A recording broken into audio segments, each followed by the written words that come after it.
हातकणंगले तालुक्यातील तारदा येथील शहापूर ते तारदा रोडवर लहान पूल बांधण्यात आलाय। पूल तयार झाल्यानंतर त्याला जोडणारा तारदाकडे रस्ता हा लगत असणाऱ्या शेतकऱ्यांच्या शेतातून जातो आहे।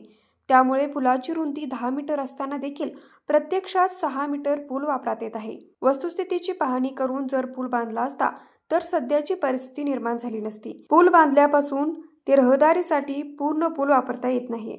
या पुलाची पूर्ण जबाबदारी असलेले उपअभियंता एस पाटील, सार्वजनिक बांधकाम विभाग हातकणंगले व कनिष्ठ अभियंता गुरव यांनी काम करत असताना वस्तुस्थितीकडे दुर्लक्ष केल्याची जनभावना निर्माण झाली।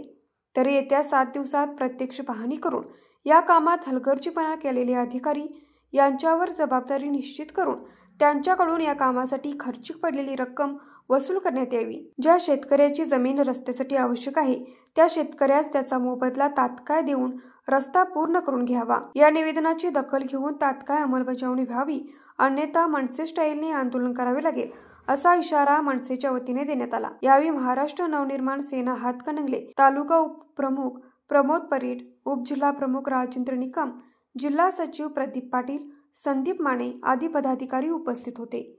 न्यूज मराठी 24 साठी विनोद शिंगे, हातकणंगले।